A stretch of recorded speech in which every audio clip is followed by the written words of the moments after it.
کو یہ خبر سناتے ہیں کہ معیشت کو 4 چاند لگ رہے ہیں، تو یہ عوام کے زخموں پہ نمک چھڑکنے کی مترادف ہے۔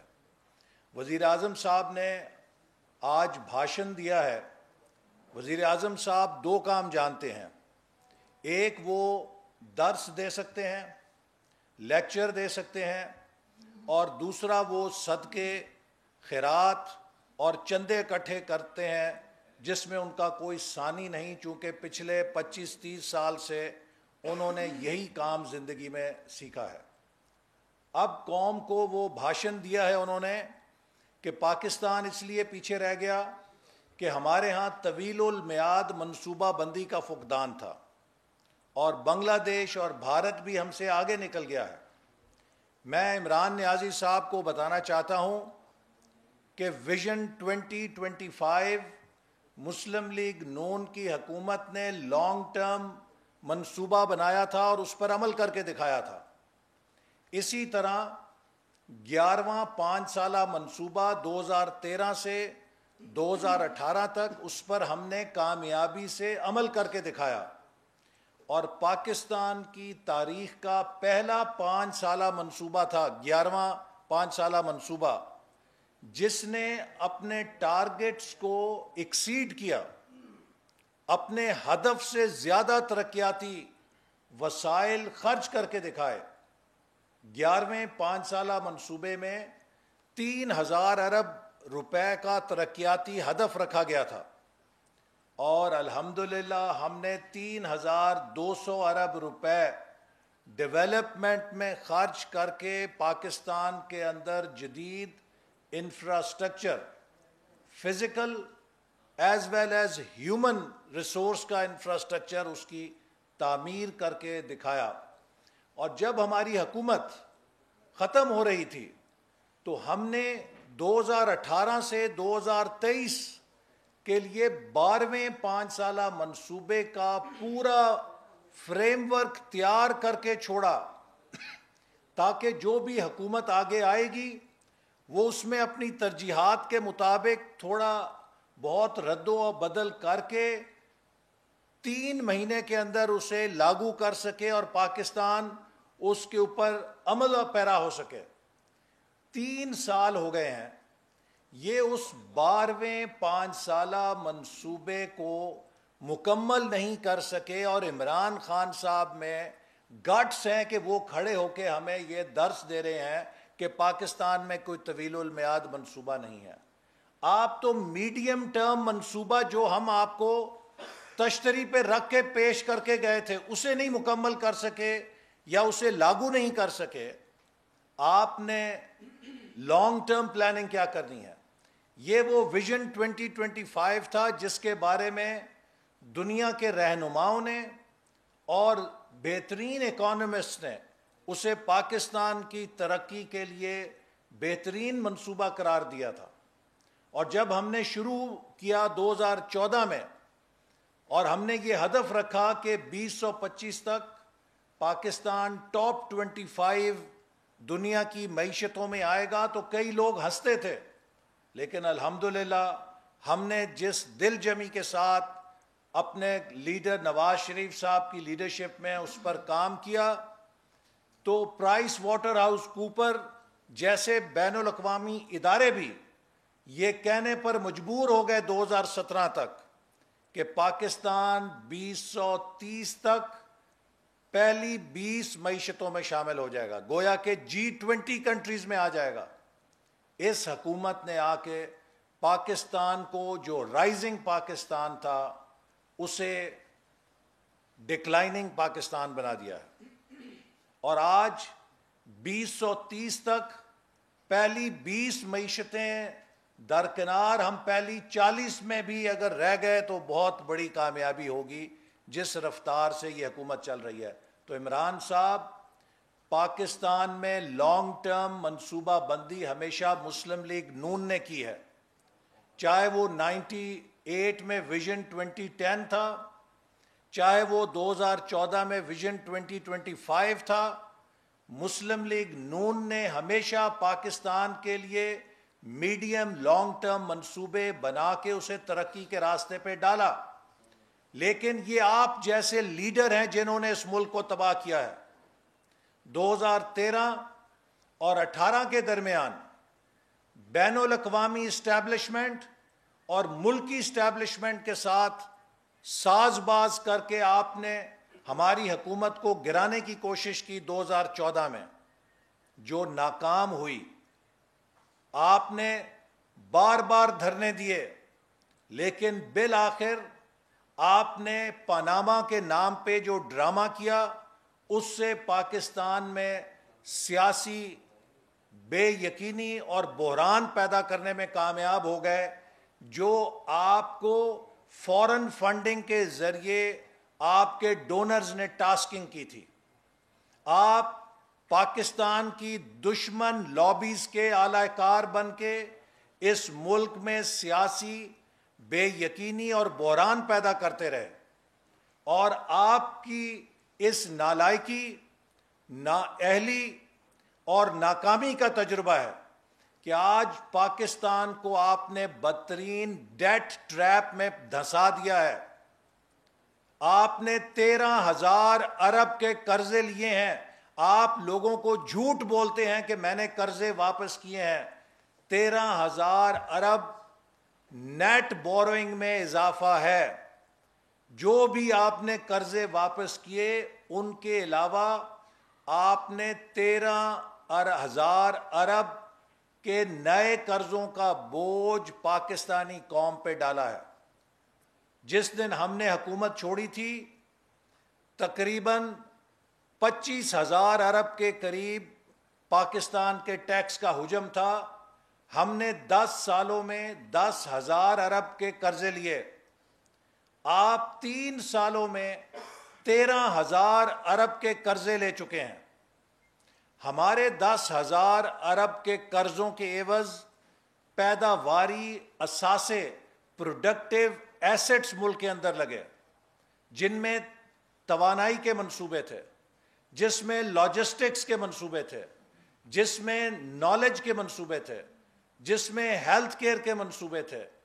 ہمارے قرضوں کے عوض جو منصوبے لگے وہ پاکستان کی پیداواری صلاحیت میں اضافے کا موجب بنے.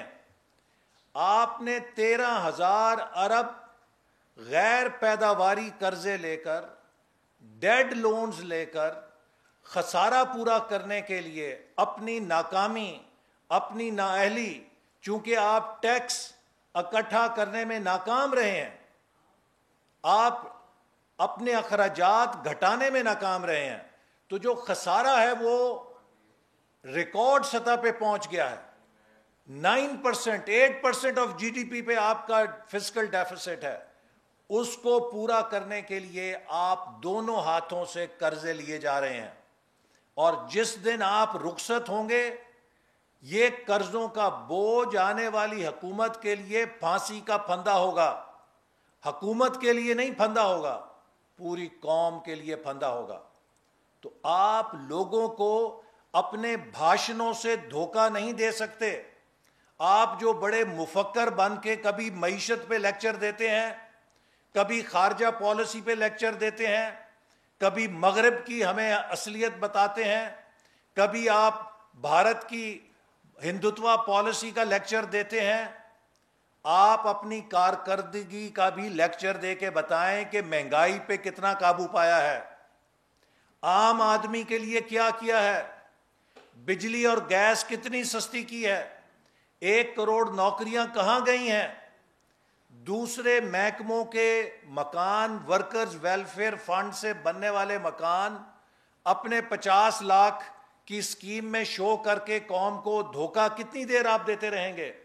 لہٰذا آپ کی حکومت نے کوئی معاشی بحالی نہیں کی ہے بلکہ پاکستان کی معاشی بربادی کی ہے.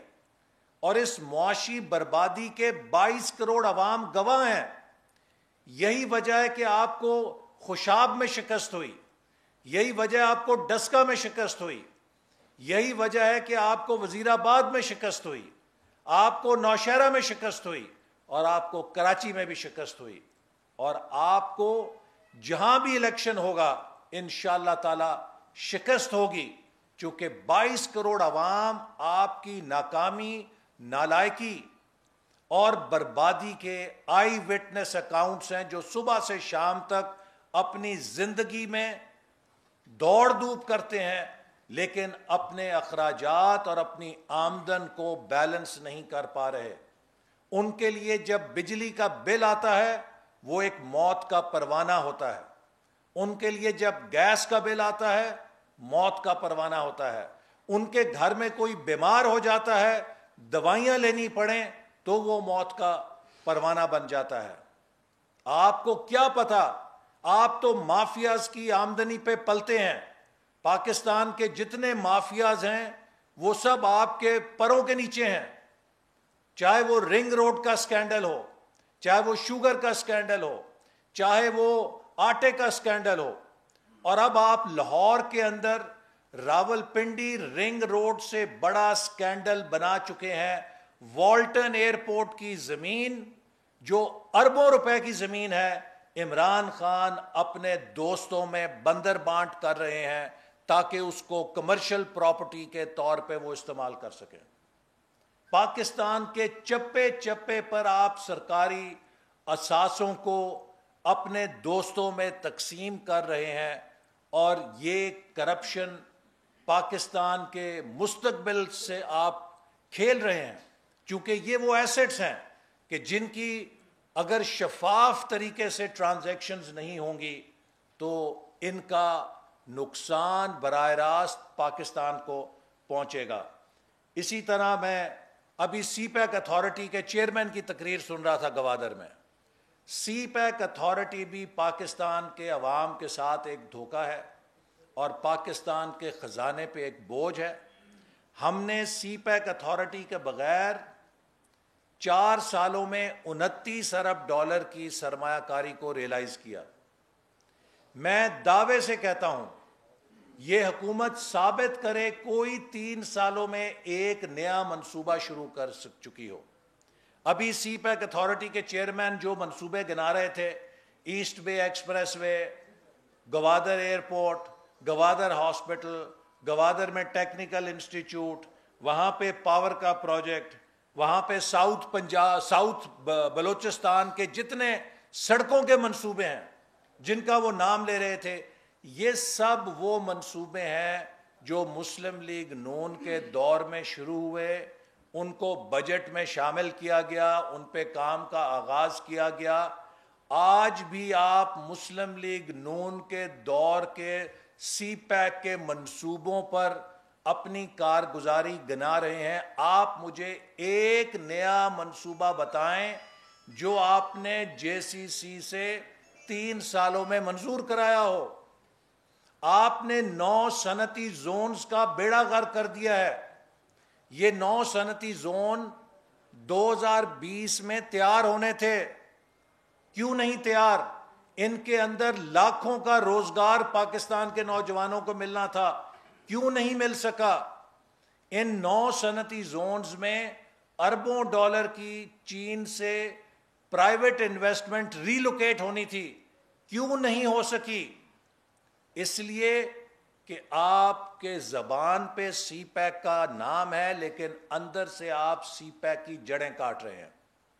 آپ کو حکومت میں لایا ہی اس لیے گیا تھا کہ سی پیک منصوبے کو سیبوٹاج کیا جائے، چونکہ آپ جن لوگوں کے ایجنٹ ہیں، جن لوگوں نے آپ کی فورن فنڈنگ کی ہے، وہ نہیں چاہتے تھے کہ پاکستان سی پیک کے راستے پہ فراٹے بھرتا ہوا چلے۔ ان کا مشن یہ تھا کہ سی پیک کے منصوبے کو کریش لینڈنگ کرائی جائے، اور آپ نے بخوشی وہ کریش لینڈنگ کرا دی ہے۔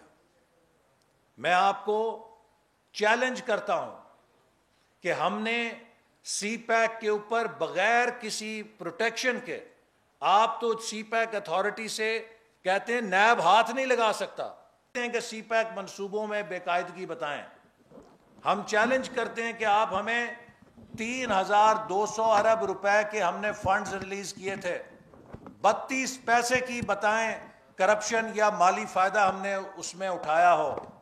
الحمدللہ ہم نے دیانتداری سے اس قوم کی خدمت کی ہے اور اس خدمت کی نشانیاں چپے چپے پر موجود ہیں، اور یہی وجہ ہے کہ آپ کی بدترین کردار کشی کی مہم کے باوجود جتنے اربوں روپے آپ نے سرکاری وسائل سے نواز شریف اور مسلم لیگ نون کی کردار کشی پہ لگائے ہیں، پاکستانی قوم نے آپ کی کردار کشی کی مہم آپ کے منہ پہ دے ماری ہے اور مسلم لیگ نون کو فتح یاب کیا ہے۔ لہٰذا پاکستان کا یہ مسئلہ نہیں ہے کہ پاکستان کے پاس لانگ ٹرم پلان نہیں تھا۔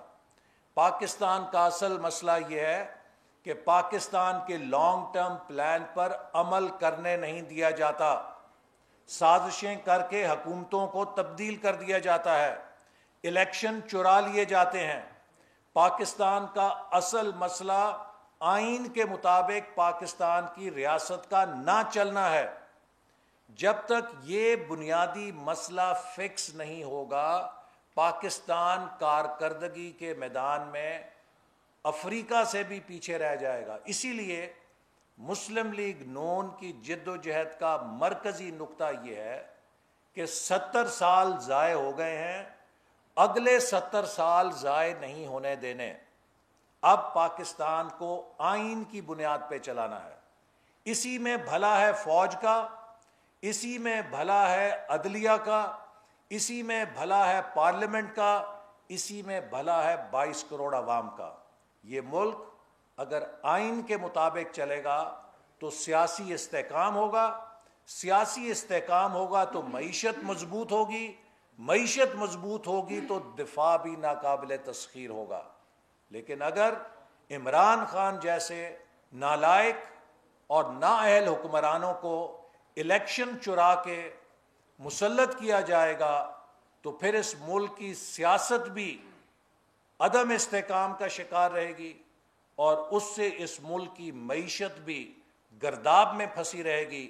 اور اگر سیاست اور معیشت گرداب میں ہوں گے تو پوری دنیا کا اسلحہ اکٹھا کر لیں، پاکستان کے دفاع کو اسلحے سے نہیں لڑا جا سکتا۔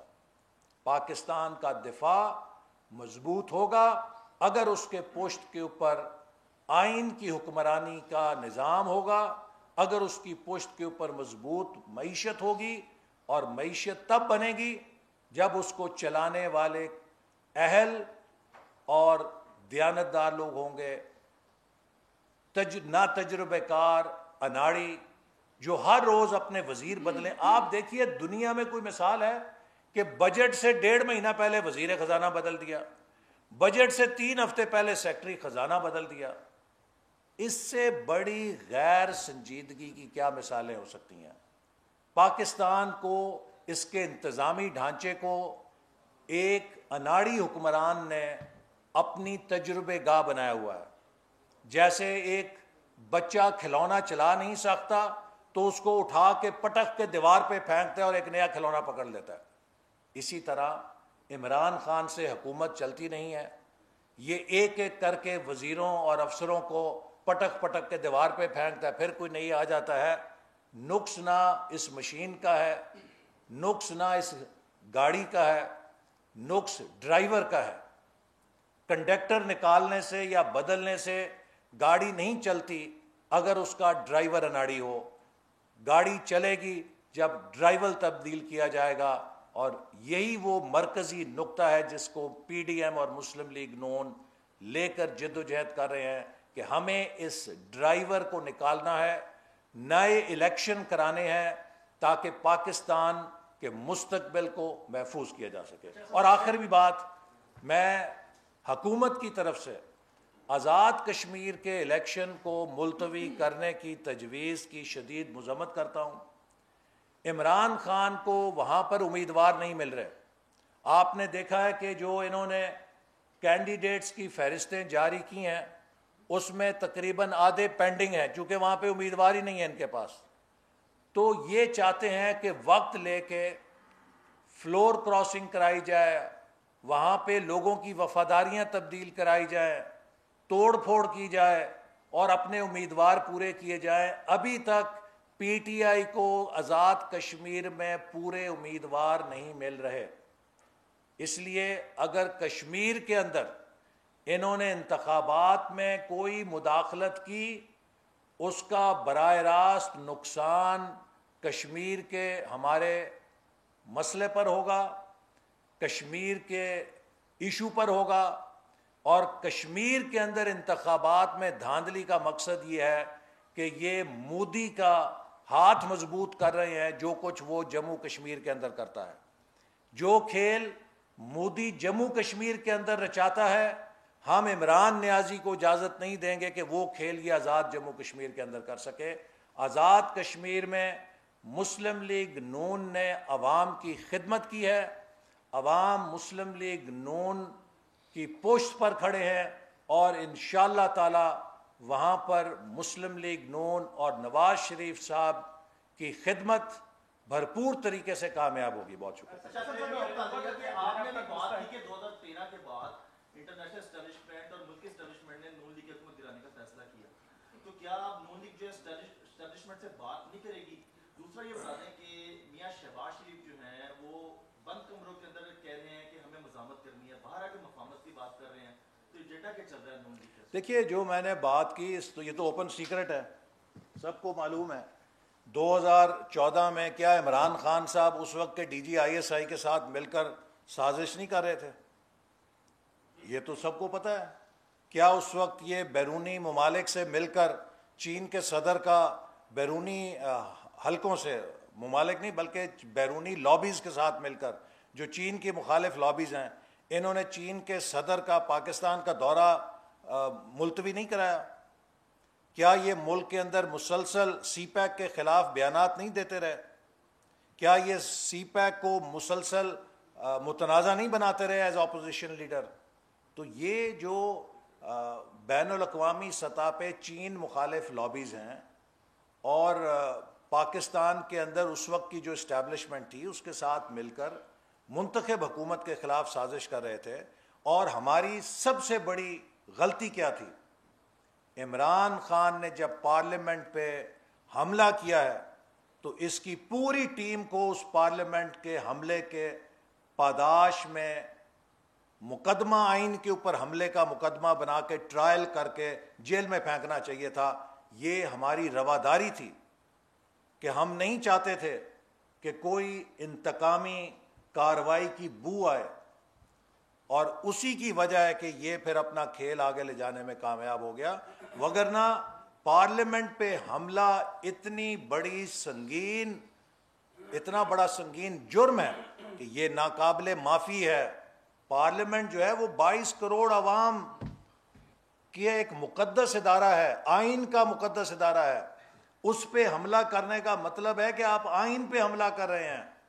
عمران خان پہ آرٹیکل 6 کے تحت مقدمہ چلنا چاہیے تھا، یہ ہماری غلطی ہے، اور وہ غلطی ہم نے صرف وسیع القلبی پر کی کہ کوئی ہمیں سیاسی انتقام کا الزام نہ لگائے۔ شہباز صاحب کو بتا دیجیے گا کہ اندر مزاحمت کی بات کریں، باہر مفاہمت کی بات کر رہے ہیں۔ دیکھیے، مسلم لیگ نون کی آئین کی حکمرانی کے ساتھ مفاہمت ہے، اور آئین شکنی کی ہر شکل کی مزاحمت ہے۔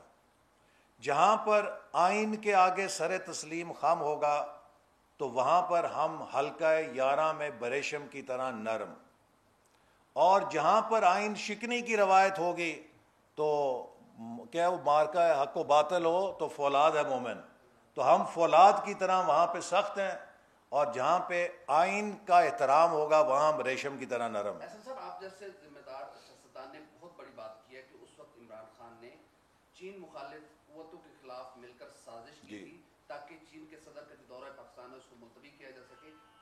وہ کون سے ممالک ہیں؟ کیا امریکہ اس میں شامل ہے؟ اور کون سی میں نے کہا ہے کہ بین الاقوامی لابیز کے ساتھ مل کے، اور یہ وہ بین الاقوامی لابیز ہیں جو چین کے خلاف ہیں۔ میں نے ملکوں کا نہیں کہا، لابیز کا کہا، تو یہ ذرا تصحیح کر لیں۔ یہ بتائیے گا، ایک تو حکومت جو ہے نا وہ میں مستحکم نہیں دکھائی دی، 3 سال سے پینڈولم چلتا رہا، اپوزیشن بھی ان کی صفوں میں بھی ہمیں اس کا حال نظر نہیں آیا جس طرح ہونا چاہیے تھا۔ یہ بتائیے گا کہ آپ بجٹ سے پہلے اپوزیشن اپنا یا مسلم کچن بجٹ کیا پیش کر رہی ہے، آپ کے خیال میں کیا ہونا چاہیے کچن؟ دیکھیے پاکستان کا سب سے بڑا جو مسئلہ ہے، عمران خان نے پاکستان پر انویسٹرز کا ٹرسٹ ختم کر دیا ہے۔ جو عمران خان کی پالیسیز ہیں انہوں نے بزنس سینٹیمنٹ تباہ کر دیا ہے، انہوں نے ملک کے اندر فیصلہ سازی کو تباہ کر دیا ہے۔ آج کسی دفتر میں کوئی افسر 10 روپے کا فیصلے کی فائل پر دستخط کرنے کے لیے تیار نہیں ہے۔